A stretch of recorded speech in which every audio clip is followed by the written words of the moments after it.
And welcome back to the Daily Dribble podcast, guys. As always, I'm your host, Nick Zammit, here back with another action-filled episode as the playoffs continue to ramp up. Now into the conference semifinals, and all four matchups are absolutely must-watch in their own right. So very excited to get into some of my key kind of takeaway points from the first couple of games throughout those series. Before we get into the show, though, guys, just want to give a big shout out to both Stadium Scene and The Cover, as I do week in and week out. Both networks continuing to do tremendous things for me here at the Daily Dribble, showcasing all my work, as well as a whole host of other content creators in and around Australia, New Zealand, the US, and Canada. Very, very thankful to be a part of those two networks and super appreciative of all their continued support of me. I don't want to stand on ceremony any longer. Let's get into things. I'm going to start with some quick odds and ends before I get into my playoff takeaways. Starting first and foremost with the news, got a couple of awards that were handed out. We'll start with Rudy Gobert becoming a 4-time Defensive Player of the Year. He joined Dikembe Mutombo and Ben Wallace as only the third player to actually achieve 4 DPOYs. He finished on 433 total votes, ahead of Wemby there with 245 and Bam with a 91. So pretty comprehensive there.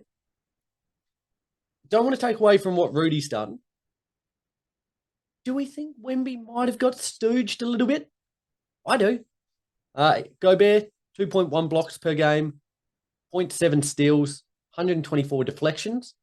Against Wemby, who had 3.6 blocks per game, 3.6 blocks per game, 1.2 steals per game, and 204 total deflections. Now, obviously, the Spurs team defense wasn't that great. There's only so much one guy can do, though. And I think for as good as Rudy was as a whole, he kind of was almost made to look better just by how good the Wolves collectively were. That being said, don't want to take anything away from his achievement. I think Wemby might have got a little bit hard done by there. Certainly don't think Rudy was, 200 votes better off. But nevertheless, he takes out that one. As I said, joining Mutombo and Wallace there as the only 3 players to become 4-time DPOYs. On the other awards front, Victor Wembanyama, to the surprise of absolutely no one, was crowned the NBA 2023-2024 Rookie of the Year. First player in league history to record 1,500 points, 700 rebounds, 250 assists, 250 blocks, and 100 3-pointers made in a season. Absurdity.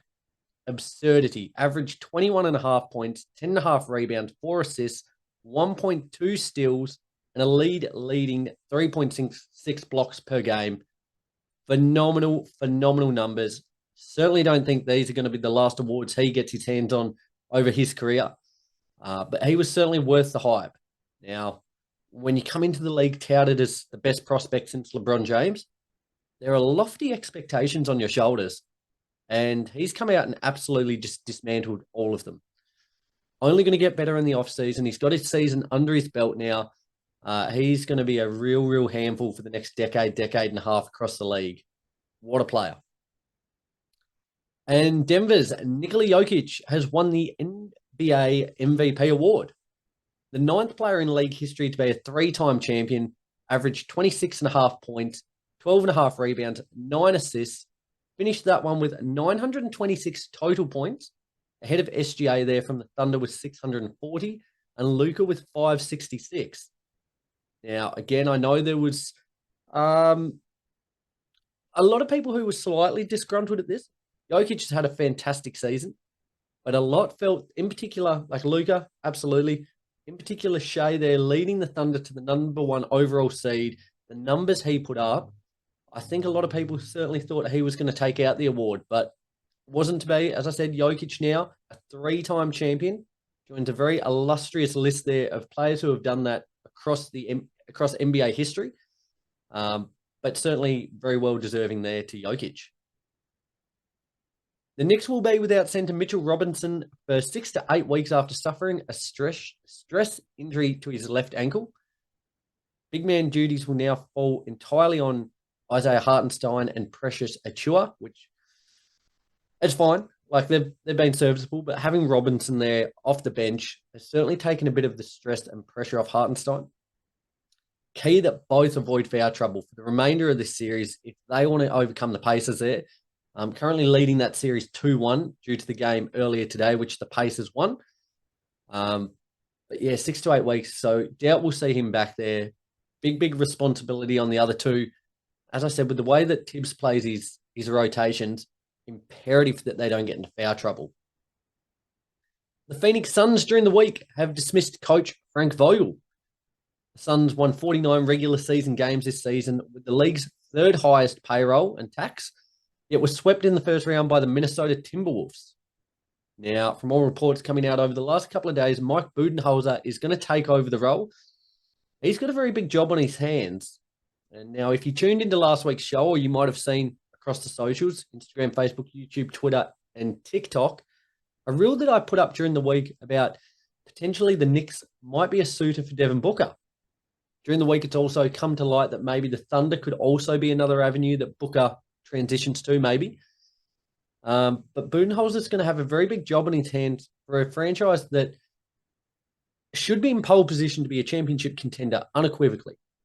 They have fallen short. They made the big money move to acquire Bradley Beal, offloaded DeAndre Ayton, got in Yusuf Nurkic. As I said, got rid of Chris Paul, brought in Beal. These moves haven't paid off as of yet. And as I said, with the third highest payroll and tax there, they've got to be better than a first round fodder, which is what they were for the Timberwolves. So hopefully Budenholzer can change their fortunes. As I said, a very big job on his hands. There'll no doubt be continued lofty expectations heading into next season.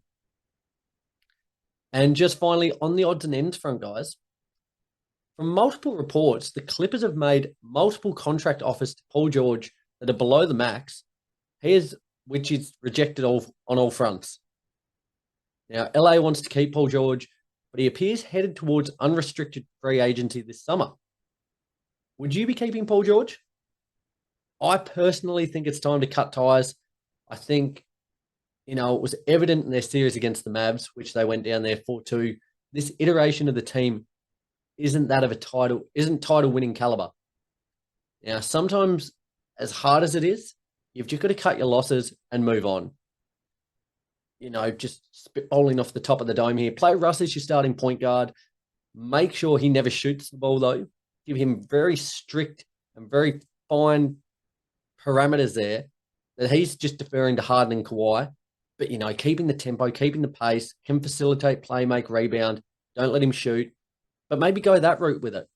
Free up a bit of room. Hopefully add a bit more flexibility to their roster. It's not necessarily that out of Harden, Kawhi, Paul George would be the one that you'd offload automatically, given that he is heading him to unrestricted free agency. Kind of makes the most sense. But I think it's time to cut ties. Again, somewhat like the Suns, with the expectations that they have on them at the moment, they've failed to deliver over the course of the last few seasons. And the pressure's only continuing to mount in LA, so I think it's time to move on there. Excellent, guys. That wraps up odds and ends for another week. Let's push on. Daily Dribble. Now, I just wanted to rattle through this week some very quick conference semifinal talking points that have come to my attention.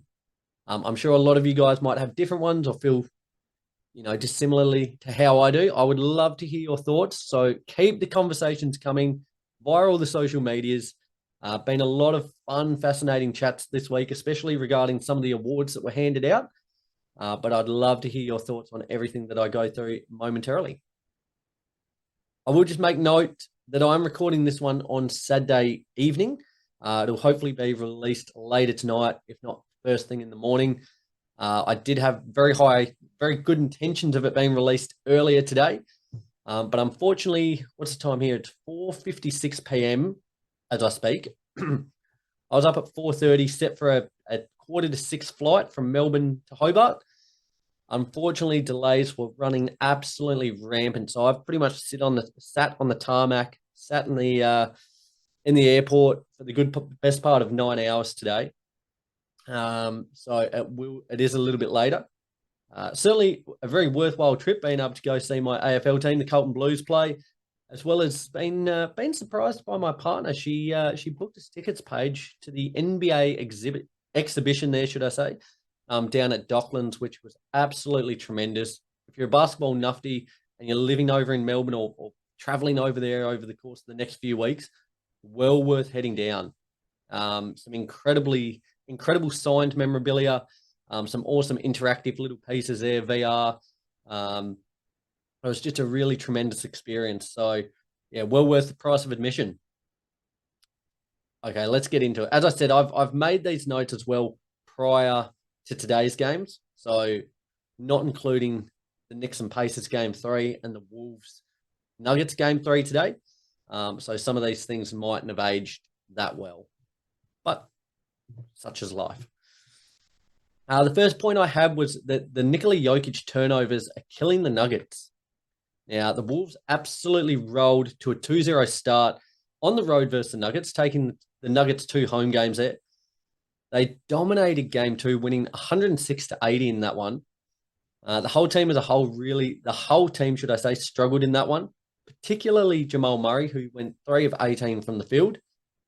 But what was also evident, after watching those games 1 and 2, was Jokic's, I guess, not intensity, but some of his decision-making. The turnovers in particular, he had 7 in game 1, 4 in game 2. It's just not good enough for your newly crowned MVP. Granted, the Wolves' defense has been on an absolute tear for the entirety of the season, but it's been dialed up another notch in the playoffs. The Nuggets just had no answers. And for a guy with as high a basketball IQ as Nikola Jokic, just looking flummoxed at times as to what to do, it really needed to be addressed. As I said, they found themselves in a big hole down 0-2, losing those 2 home games. Granted, they got back one of those wins today, absolutely thumping the Wolves. But, they've still got a bit of work to do.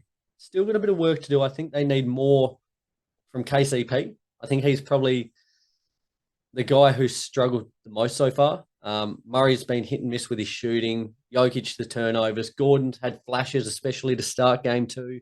Likewise, MPJ. I think Caldwell Pope's the one they can get a little bit more out of at the moment. So he's hoping that can pick up throughout the course of this series. Moving ahead to one of the opposite numbers, Anthony Edwards. What has stood out to me is that he's that guy. Anthony Edwards is that guy. Now, you're going to hear a lot of talk about him over the coming weeks from myself, from media outlets, and that's going to continue, should I say, not just these next couple of weeks, but the next 5 to 10 years. He has elevated himself to a bona fide superstar, still only 22 years old, and really looks like the second coming of MJ, according to a lot of people. Now, I know he's not a huge term of that reference, but he has looked very, very similar. In the 2 games versus the Nuggets this series so far, game 1, he dropped 43 points, 7 rebounds, 3 assists, 1 steal, and 2 blocks. And then in game 2, had 27 points, 2 rebounds, 7 assists, and 2 blocks. Now, the scary thing, I think, for Anthony Edwards or anyone playing against him is how much better he's getting game by game. He's not only the Wolves' present, but he's their future. He's going to be a guy that they build around, as I said, for the next 5 to 10 years. And the exciting thing about him is he has such an incredible aura around him. He's going to attract fans, get bums on seats. But he's the type of player that people are going to want to go to Minnesota to play with. Very, very special player. It's been evident over the last probably 12 to 18 months that he's set for big things. But just in the last probably 3 to 6 months in particular, and even dialing it up in the last month and a half, he's just elevated his game to a whole different level. Very excited to see how high or how far he can go. Next point, Josh Hart might be the most influential player in the Knicks versus Pacers series. Now, Brunson is undeniably the guy, the superstar, the big scorer. He's the Knicks. But in terms of a guy who's going to give you the absolute all on both ends of the floor, who's a goddamn dog, that's Josh Hart. These are his stats prior to their game 2 win over the Pacers. So across their opening 6 games versus Philly and the opening game versus the Knicks. So the first 7 playoff games he had, he was averaging 46.5 minutes, going at 18 points per game, 12.5 rebounds, 5 assists, 1 steal, 1 block, and a tick under 45% from 3. A lot of these games as of late, he's been playing the full 48 minutes. Just incredible what he's doing. In terms of effort, he is second to none. And I think probably for the Knicks, pardon me, one of their best pieces of business in recent memory was that acquisition of Hart. They gave up Cam Reddish and a first-round pick, essentially. I think there was Brian Archie-Diacono, Svi Mihailuk included. It was essentially Cam Reddish and a first-round pick for Josh Hart. Great piece of business, and he's certainly repaying them at this stage. You know, he is a perfect running mate for Brunson. He's a perfect guy to play under Tibbs because he would just work hard all day, every day. Josh Hart, I'm absolutely gutted the Lakers don't still have him, but his career is really on the upwards trajectory as well. And it's just all grit and grind, which is very endearing to the fans out in Madison Square Garden there. And just finally, that stood out to me, the Cavs need more from Darius Garland. Now, the Cavs pulled off a very unlikely blowout victory on the road in Game 2, winning 118-94 after getting smacked by 25 in Game 1. But as I said, I think the key for the Cavs in this series and for having a sniff in the series, they need the best out of Darius Garland. Mitchell is the man, but he needs a chief number 2 in it, and it should be Garland. Across the regular season, he averaged 18 points, a tick under 3 rebounds, and 6.5 assists per game. He's been fluctuating in and around this, but his efficiency, especially from 3, has been poor across the playoffs as a whole. I think if the Cavs can get the best out of him, Mobley, Okoro, Strus, alongside that superstar there in Mitchell, they've got a chance. They got the one on the road that they had to. They've made it a series. Really, really great response after, as I say, getting pounded by 25.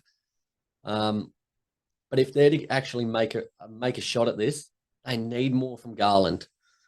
Not only, offensively, but just being an on-court presence. He's kind of, from games I've seen, it's been Mitchell take over, Garland kind of, blaze to the side. They need him engaged offensively and defensively if they're to have a shot against a rampant Celtics team that, to be honest, I thought would sweep this series. Kind of excited as a neutral fan in that series that the Cavs made or got a game on the road. But very excited to see how that one plays out. Guys, I'm going to wrap it up there because, to be perfectly frank, I'm absolutely rooted. It has been a very long day. Good opportunity, though, sitting there on the tarmac to watch a couple of playoff games. But I'm going to hit the hay, get ready for a couple of action-packed games tomorrow. The Thunder and Dallas playing Game 3. Likewise, the Cavs and Boston in Game 3 as well there. So very excited for those 2 matchups. Guys, continue to subscribe wherever you listen to the show, whether it's Apple Podcasts or Spotify, or watching this one on YouTube. I certainly appreciate all the continued support. I'm certainly looking forward to next week going into the Conference Finals predictions. Should just about be there, down to our final 4 teams, which is super exciting. I can't wait to break down all my thoughts on those series as they come up. Till next week, though, guys, have a fantastic week. Continue to enjoy the playoffs, and I will speak to you again soon. Take care.